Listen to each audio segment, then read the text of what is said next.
so much for joining us for this episode of Atlanta Influential, a series where I have conversations with Atlanta millennials with the most thrilling careers.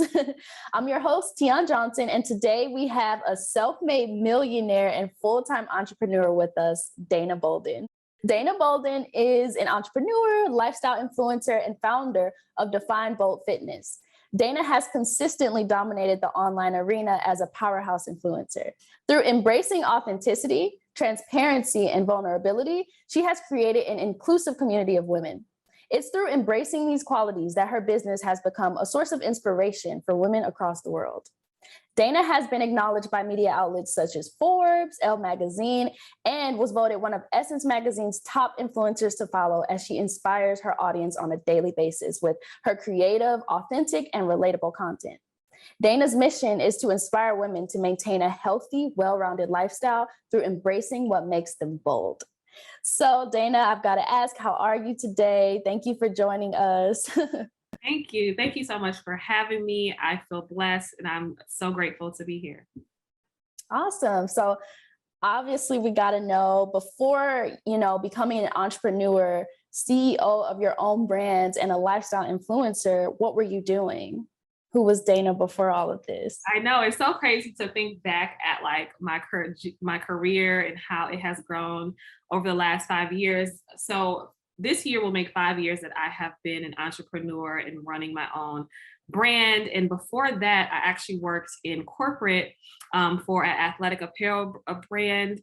And I did that for about 8 years. So I graduated college in 2010, got the good job that I dreamed of working for, just a corporate brand. And I thought that was going to be my journey because, to be honest, entrepreneurship was not even a thought. It wasn't something I even thought I could do or that I even had planned for. It was just like, okay, if I graduate college, I get a great job, working at a great company, I will be set. And that was just the goal that I had in mind. So I worked at that job for 8 years until I started this online brand, and it just kind of happened organically. And it's like, oh my God, 5 years later, I am here. Oh, wow. So what did you do when you were like younger? And was this ever a dream for you? So I've always been into athletics and sports. That was like my thing all throughout grade school, high school, and then even in college, I played basketball. So I've always been an athlete. That's just something I've always been into. So, just with that in mind, it's so funny because I was cleaning out some storage in my basement and I found like my old like high school. I don't know if you remember, but like, you write a plan like, oh, in 10 years, I'll be doing this. So I found that and I thought that I wanted to work within sports medicine or something along those lines, because again, I was an athlete. I always kind of had that idea that I'll be doing something within sports. But then I went to college and I'm like, sports medicine isn't my thing. I have to take biology, not doing it. So then I kind of went the business route. But even within that, I thought I would be into something within sports business, which I did. Once I graduated, I worked for an athletic apparel company. And that was kind of in that business realm. And I just thought I would climb the corporate ladder within that industry. So what was the process like for you becoming a lifestyle influencer? Like, can you walk us through that moment of change and also the process, how it happened? Absolutely. It just happened so naturally. And to be honest, when I did start like doing this as just a passion of mine, it was about 7, 8 years ago. And back then, influencer was not even a term. It wasn't like, oh, I want to be an influencer, like you can say now. It was just something that I did authentically because I truly love to share, my life, my hair journey, my fashion, my family, to inspire other women. And that's essentially how I started, because 8 years ago, I had went natural, transitioned to natural. And at that time, I didn't see a lot of women that looked like me, that was embracing their short natural texture. And I'm like scrolling through Pinterest, scrolling through Instagram. I'm like, man, I don't really see any other women that has the look that I have. And I just wanted to be able to see myself. So for me, I'm like, well, I don't see it, so I'm going to create it. So I just started to share my journey online, and that's how it just naturally evolved into this lifestyle brand that it is today. That's awesome. So was there anyone that you can think of early on that helped you along your journey? Um, I think just my support system, my husband, some of my best friends, because again, I feel like now there's so many tools and resources you can look, and there's people with ebooks and courses and all of these things saying, oh, how to become an influencer, how to market your brand, all of these things. But I feel like that 7, 8 years ago, there wasn't that. So I just really relied on my inner circle to really keep me inspired and to keep me motivated and say, hey, girl, you can do this. Keep going. You're doing an amazing job. So I think having great support has helped me along my journey. Okay. Wow. I'm really grateful or glad to hear that you had that support system from the beginning. Were there ever any people who didn't believe in your path to success, or was it hard, to see that kind of support out in the public? I definitely feel that early on, to be honest, I feel like since it was such a new space, I remember telling my parents, like, hey, I have an Instagram and a blog and I want to quit my job. And they're like, girl, what are you talking about? You have a great job. How are you going to make money? Like, this doesn't make sense to me. So I remember like being in that moment, like, man, is this something I could do? Like, what if I don't make any money? Like, what if I'm not successful? And just having those doubts, because again, I am and still, was the type of person who wanted to, please my parents and, do the best. So at first it was like, girl, don't quit that good job. Like, you work so hard to get through college, get your degree, get this good job. You need to stay. But after a while, it was just like, I knew that I had to bet on myself and believe in myself, especially early on. And once I got to that point where I knew it was something I could do, I just went all in and I decided again to quit that job and pursue this full time. And it was literally the best decision I have ever made in my entire life. Wow. Okay. The quitting the job part, like, there's so many of us who, like, are working our 9 to 5s and aspire to kind of be in the position that you're in. So can you talk a little bit about quitting in that transitional period in your life? Like, what were some of the struggles that you faced then, if Yeah. any? Quitting your job is a really big and hard decision, because we can't live this life without some sort of financial stability, right? We need money for everything, to eat, to go places, to live. So it's like you have to feel that you're going to have that support. So quitting the job is definitely anxiety inducing. But I feel like in order to get to that point of saying, okay, I'm going to quit my job, I feel like for me, I had to have a foundation. I didn't just quit my job and say, hey, I don't know what I'm doing tomorrow, I'm just quitting. Like, I couldn't do that personally, because it's not just me. It's not like I'm a young, woman out here with no responsibilities, no kids, no house, no nothing. I knew I had a family. So for me, I think in order to say, hey, I want to quit this job, definitely ensure that you have a plan. And not everyone has a plan, and not everyone is in a situation to where they can plan. They may just get let go and it's like, oh my god, I got to figure it out. But if you are in a position to make a plan, I would say do so, because it's less stress, especially when you have other responsibilities outside of just yourself. So for me, I saved, I had a plan, and I just believed in myself and let God do the rest. Yeah, no, I'm so glad you said that because I think, like, with Gen Z and the millennials, it can seem like there's so many TikToks out there too that are Oh, like, quit your job today, live your best life. And it's like, there's so much planning that has to go into that, so much. because you don't want to be left like out on a limb, not being able to take care of your responsibilities. So it's a very good Have point. to But be realistic, like not everyone is in a position to, release the job, release the stress. We can't all do that. So it's like, how can I get to a point to where, yes, maybe in 3 months, I can release this job, I can really release this stress. Because in the 3 months leading up to that point, I have made the foundational steps to get me there. Let's be smart, let's be strategic. exactly, release the job, or wait a little while. Right. It's a great point. But okay, what went through your head that day though? Was there any level of anxiety, like, Oh my you gosh. know Girl, yes, absolutely. I mean, I remember, I tell this story often, is that just so many emotions ran over me when I knew it was time for me to make this decision. I feel like sometimes when you get into that crossroads of like, which way am I going to go?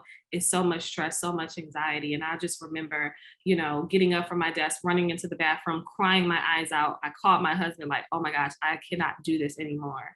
And he gave me the confidence and the strength to say, you know what, I believe in you. Let's do it. Like, don't keep holding back. Don't keep doubting yourself. You need to just go for it and do it. And I'm so glad I had his support. And I'm ultimately glad that I believe in myself. And, you know, God led me the rest of the way, but I'm just grateful. But it was definitely very stressful because, you know, I didn't know what tomorrow held for me, but I'm glad that I believed in myself. Wow. Yeah, that's beautiful. I'm so glad, you had your husband there to just reaffirm that you could do it too. That's beautiful. Thank you. But yeah, so you speak about 4 years after quitting your job, you created your first $1 million brand. So how did you make that a reality? Oh my God. I think for me, first, it was really the work. It was really about building my brand. Who am I? No one knew who I was, right? So it's like you have to continue to build and work like, you know, no one knows who you are every single day, even when you get to that point where people know you. And I feel like even, you know, now I've been able to put in that work and, you know, set up a good team. Like after, you know, the first few years, again, it was mainly just me. But now I got to that point where it's like, okay, I can't do this alone. I can't continue to build multi seven figures on my own. I have to bring in an assistant. I have to bring in, you know, someone who's going to help me with content creation, photographers, videographers, a management team, lawyers. Like, I think once you get to certain levels, you have to be able to and willing to delegate because every huge company has multiple employees. There's no just one CEO running it all by themselves, or, you know, they're not going to grow at the scale that they want to. So I knew once I got to a certain point, I had to bring in help. And I think, you know, allowing other people to work within their level of genius has helped me level up within my business, that it has made me even more successful. Okay. And like knowing that you needed to bring in help at the right time and, all the steps you took for entrepreneurial success, how did you learn those? Do you think it kind of just came over time, or was it a lot of the things that you learned in school? I think having a corporate background has definitely helped me because I saw how a major corporation was ran. And I also feel like if I can hire people that can do this job well and this job well, that allows me to do my job well without having to think about a million other pieces. So at some point, you're going to have to be able to invest and pay other people so that more can come back to you. You're opening up your plate to have more because you have other people handling things for you. And I think once I learned that, I've been able to grow just faster than I thought I could. Wow. No, that's good advice. You definitely can't handle it all on your own. And Yeah. like, do you have any other advice for people who maybe doesn't have the corporate background or didn't go to school for business and kind of just starting out as an influencer and want to be as successful as you are? Definitely find someone within the lane that you kind of aspire to be within and just kind of study them. Like, you know, I think the greatest thing is being able to see online so many people doing well. You can study them, but you don't have to compare. You don't have to copy. You can just kind of take notes and say, oh, she did this really well. I'm going to do this my way, you know, and I think that's just the greatest way is just to be able to study others, learn, research. There's so many resources out here online, whether it's free on Instagram or you have to subscribe or pay. There's so many things out here that you can learn and do this well. But at the end of the day, it's going to come down to doing the work. I know so many people who invest all this money and get courses and coaches and then they don't do the work. It's like, okay, girl, you're gonna pay $1,000 to get this course, but then you don't, execute it or do the work. I think above anything, if you're able and willing to do the work, you can be successful within this. Nice. Okay. Let's talk about brand partnerships and deals now. So, what would you say is the best way to put yourself out there and have a brand to pay you for content? I would say the best way to get paid for content, first off, is by creating the type of content you want to be paid for. Like, I remember back when I started, I was like, oh my God, I wish, I can have these major brands notice me. Like, I remember literally 5 years ago, nobody knew who I was. Nobody was paying me a dime, but I still showed up. I still was creating at the level that I wanted a brand to come to me and pay me for. So, if you're not creating at that level, why do you expect a brand to come and pay you? So my biggest advice is to create that type of content so that you can attract that type of clientele. If you want to do beauty, you got to create beauty content so that when a brand comes to your website page, whatever it is, your platform, they see, oh, wow, she does that really well. I'm going to reach out to her and book her for this opportunity. But if you're just sitting back like, oh, I'm waiting for somebody to pay me before I make, this video, then you're never going to get it. Because again, if you're not going to invest your time and energy and resources into creating great content, why are you expecting a brand to invest their money and resources into paying you? So that's my biggest advice. Yeah. But so do you just kind of reach out to them, or do you kind of just start putting the content out that you expect them to pay you for and kind of wait around and they'll find you? But like, how do you go about getting those partnerships? I think it's a mix of both. So again, I wouldn't reach out to a brand. Say if, for instance, if I wanted to do makeup, I wouldn't reach out to a brand if I've never done makeup videos before. Because then they're gonna come to my page like, girl, what you want us to do with this? So at some point you have to create the content, and some brands may come to you. And even if they don't come to you, then you're at a point where, okay, I've consistently created this type of content. I'm gonna reach out to NARS or MAC or whoever and say, hey, this is what I can do. But you have to be able to show and prove before you can get anything. That's valid. Yeah. Got to put the work in and, can't expect. Yes. This is my biggest advice. And I feel like I was able to do that very early and create, great high level content to where now I've worked with hundreds and hundreds of brands and be able to make the kind of money that I do now. So how has Atlanta played a role in your success? Being here has been great for me in terms of building my community. I don't necessarily feel like I had to come to Atlanta to be successful, or I have to move to New York to be successful. I think sometimes people get caught up in, I have to be there to be this. And I don't feel that way. I mean, you can be great wherever you are if you are great. So Atlanta has been an amazing city and I love it here. But I don't think it's like, I'm successful because I lived here. I think, it's just been me putting in the work, which has been a blessing.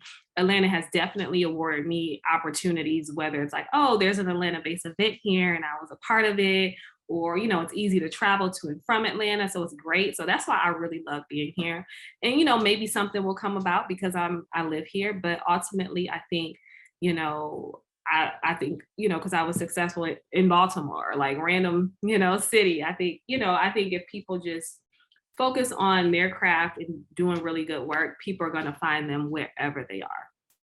Yeah. Yeah. And I definitely think that speaks a lot to the sort of field that you're in as well. Like if you want to do influencer marketing, you can post from home, you can create content from the comfort of your home anywhere. So it's like, that's a great point. Influencer, it's like you literally can live anywhere and be successful within this space. Now, if you want to be a major actress, okay, maybe you do need to move to Atlanta or LA or New York, those major hubs, to be able to go to showings and, I don't know, casting calls or whatever. But I feel like for me in my industry and space, I feel like you could be successful wherever you are. What advice would you give to people who not only have a dream to be financially free, but also create generational wealth for themselves and their families? Yeah, oh my God, it's still like, very humbling to just know that I've been able to create something that is taking care of my family. Like I don't take that for granted. And I'm so grateful every single day that I'm able to do this. And, my biggest advice for others is that, it's such a blessing to be in a good financial state, and you don't have to be a multimillionaire, make millions to be financially free. I think it's just about how you are saving and investing and just being financially smart and educated. We all can live in a good financial space if we're educated on our finances, if we're not spending above our means, if we're not trying to keep up with the Joneses. It's like, yeah, you can make all this money. I know people who are making millions, but then they're broke. But then there's people who are only making $100,000 and sitting comfortably.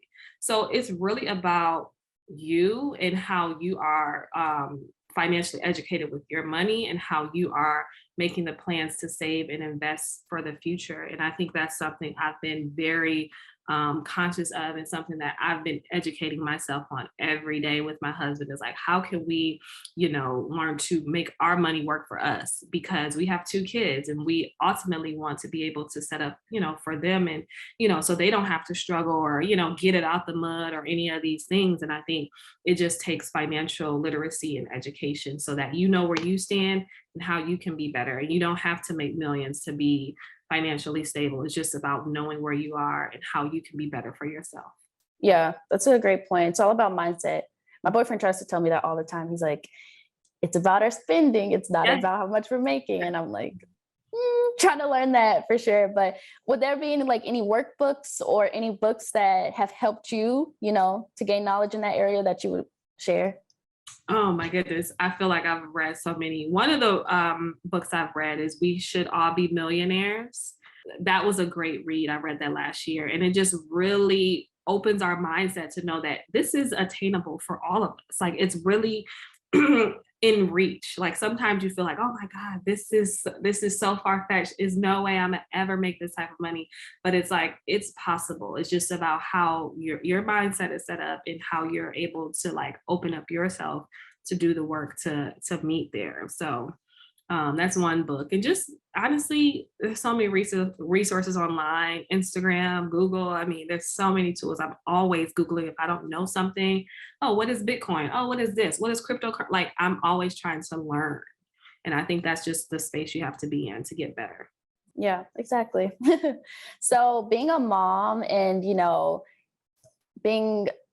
having to find both fitness, you make content of you in the gym, of your morning routine, you show your home life a little bit, you kind of share a little bit of everything, but how do you choose specifically what you want to share as an influencer, as a lifestyle influencer? That's a great question because sometimes I get caught up in like, ooh, what do people want to see? What do I want to share? Because there's a fine balance between like oversharing to where it's like, oh, this is too much for me. I think it's just about my comfort level, what my boundaries are, but also what my brand mission is. It's like, if I'm inspiring other women to live their best healthy life to the fullest, what can I show them a part of my life and my routine that can help inspire them or give them tips, tools, resources, ideas to how they can live? And it's just like really me being my authentic self. It's like, what am I doing on a daily? How am I interacting with my husband? How am I managing and balancing my life with my kids and my business? I think by showing those little things has been able to, really help and inspire other women. So for me, it's not, I'm trying to get out of the mindset of, oh, I have to create content. It's more so sharing my life authentically, documenting what I'm doing, and it's going to kind of just become the content that's going to help others. Because ultimately, I feel that people are leaning more into authentic content and not necessarily the perfectly pretty and everything is, curated content. It's like, how is she really living her life? Like, how is she able to do this, And I think by just sharing that has helped. And I think that's the bucket I'm leaning into, is that lifestyle of a boss, mom, wife, entrepreneur. Yeah. And I'm really glad you mentioned boundaries too, because I think a lot of times with lifestyle influencing, it can come off as if like you got to have a lens on yourself and on your home life at all times. But it's definitely good advice for people to hear that like you get to choose what to share, and authenticity is what works. Yeah. Yeah. But what would you say self-care looks like for you? Like in your real life, off camera, is, for everyone, it looks different. Meditation, swimming, whatever it may be. But what does self-care really look like for you? Self-care for me is oftentimes doing nothing. Like, I feel like I'm always doing, going, being, to where I just need to recharge my cup and just literally lay there and do nothing, like I don't always have to be sitting in a nice hot bath and, like all of those beautiful things that you see on Instagram. Sometimes it's just me logging out, not checking my Instagram or not feeling pressure to create, and just really being in my bed, relaxed, cuddled up, watching TV. Like that's self-care for me. self-care is just like maybe hanging out with my girlfriends and just, getting a good laugh and having good times with my family. Like that's self-care as well. But anything that's really recharging my cup is what I consider that. And I need it often. Like I feel like with how busy my life is and the fast-paced nature of my business, I'm always needing to be recharged, because if I'm not, I'm just going to burn out, and then it's not good for anything. It's not good for my business, my community, and what I'm trying to do. So it's something that I'm very conscious of and I try to do often. Yeah, you need it for sure. We all need it. Yeah. But being as booked and busy as you are, can you walk us through a day in your life? Yeah. Every day is different. Sometimes I'm like super busy and sometimes I'm super chill. I think that's like the blessing also of creating my own schedule. But I also try to have a routine because I'm really big into staying consistent within a routine. And if you have routines, then it helps you kind of stick towards like what this mission is. So it's just like, okay, I'm on a fitness journey. I know I need to work out several times a week. So what are the days I'm working out? So for me, a typical day is waking up early. I like to wake up early. I'm just a natural early riser. I may work out, or I may, just have time to myself before I have to get up and get the kids ready. But once I get the kids ready, take them to school, then I have pretty much the day to either work, get stuff done around the house, a little bit of both, create content, interviews, emails. It's just kind of like all runs together within that time frame. I consider that my work day.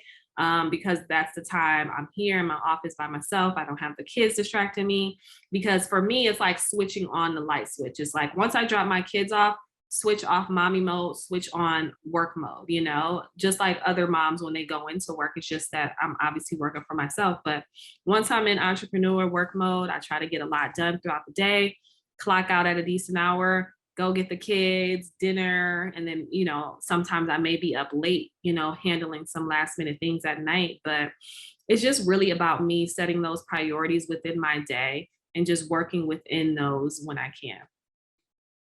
Okay. And do you try to keep it pretty consistent, or is it, does it fluctuate a lot being that you work for yourself and create your Yeah, own schedule? it has, especially with summer. I may want to do brunch with the girls on this day. So I just try to have a good flow of my schedule to know like these are the days that I'm specifically shooting content. These are the days that I'm working out, and just kind of work within that. So if you weren't in the influencer marketing business, if things didn't take off for you in the way that they did, online, do you think there is something different that you would be doing, or do you think you would still be in corporate?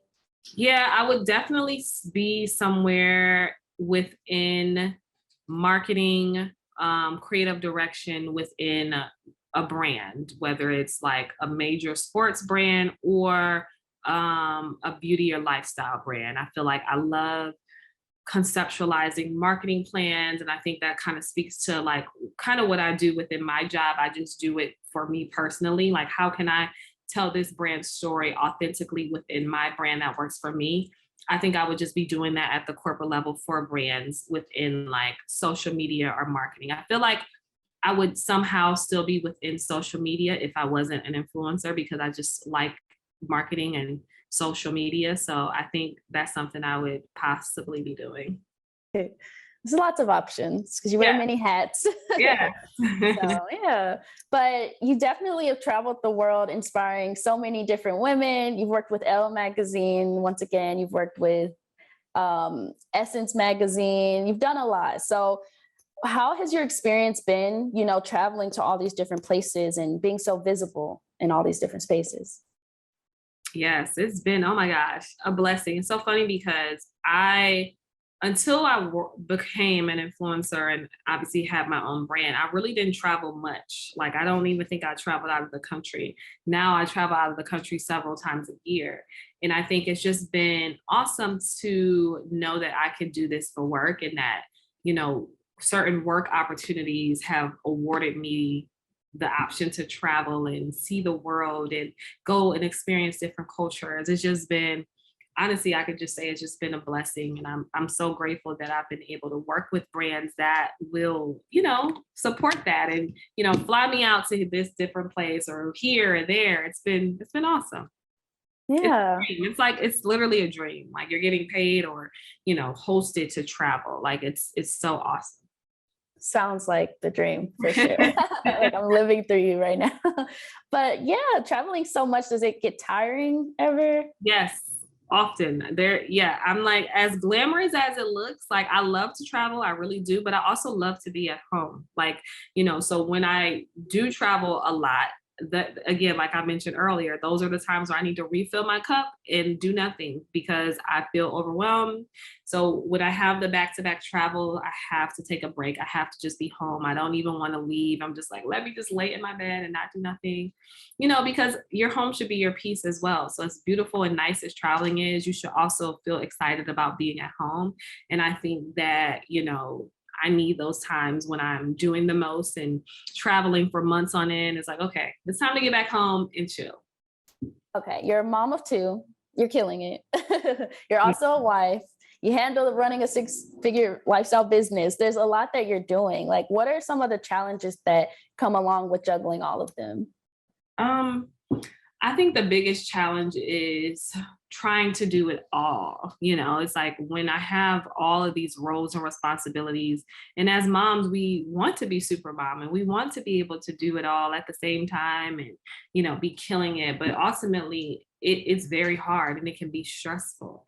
So for me, that's the biggest challenge. And sometimes, you have to make sacrifices and you have to not have that mom guilt. It's easier said than done, but it's real. Like mom guilt is real. Ultimately, you have to know that you're doing it for the betterment of your family.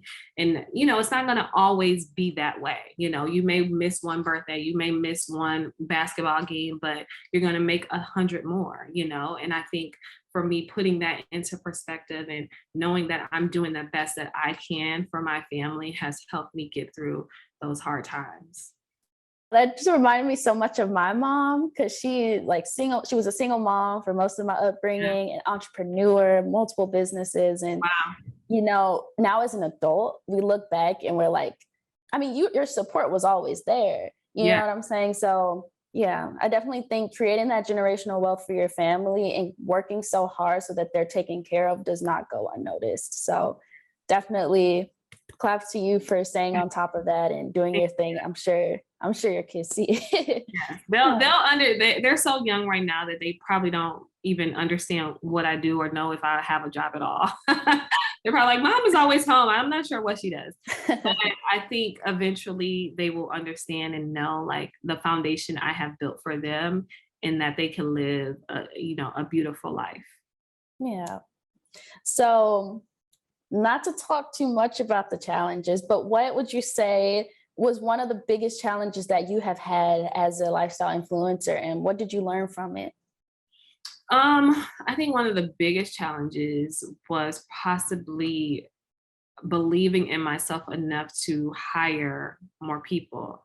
And I talked about that a little early on, is that sometimes we feel like are we ready for that? Like that's a huge responsibility to say, hey, I'm going to hire an assistant and that person's income is going to be reliant on me. And then I'm going to hire this person. It's like you have that self-doubt of, am I ready? Am I capable? Am I going to consistently be able to support myself along with 5 other people?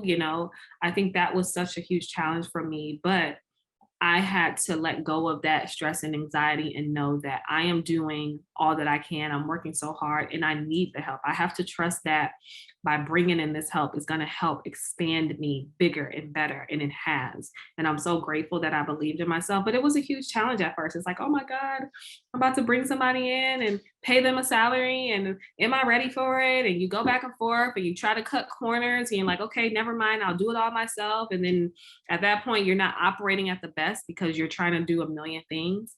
And that was a huge challenge early on. And sometimes you have to do that early on because you're not financially ready to take on that.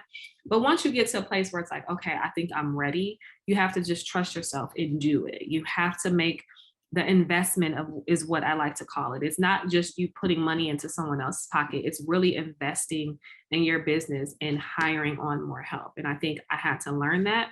And once I did, it changed for me. Yeah, no, that's super important because like we said earlier, like you cannot do it all on your Yeah, own. you And can't. once your business is growing and growing and growing, like the more money that comes in, the harder it gets for one person to do it. So, yeah. But let's go back to motherhood and your children. You and your daughter have a best-selling book titled Zoe the Unicorn Can Do It. So, what was the process like of writing this children's book with your daughter? Yes, thank you for bringing that up. It was just something that my daughter wanted to do. She was interested in always writing books. I remember going to one of her parent teacher conferences and her teacher saying, "Oh, Ari loves to create her own books. She'll take packets of paper, fold them together, staple them, draw pictures, and write." And I'm like, I know. I see her doing it at home as well. And she says she wanted to write a book. And I wanted to instill in her very early that she can do whatever she put her mind to. So once she told me that she wanted to have her own real book, I put the plan into place to say, hey, we're going to do this. We, hired a publisher and all of the things. And we, wrote the concept of the book. Like everything was her idea, her concept. And we just kind of fleshed it out together. And I basically put the pieces together for her, but it was all her idea. And I just wanted her to know that she can do it.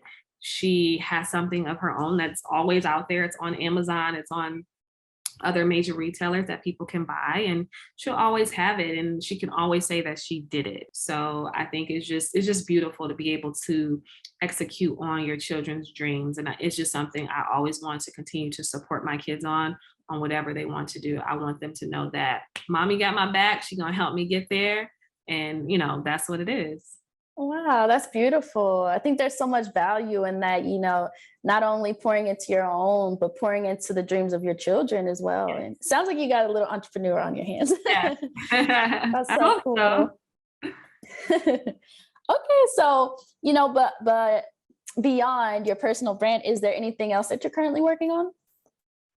Yes, so I just recently launched Define Bold Fitness. So that's my athletic apparel brand. So my goal really with Define Bold Fitness is to create this whole brand of athletic and athleisure wear for women on the go.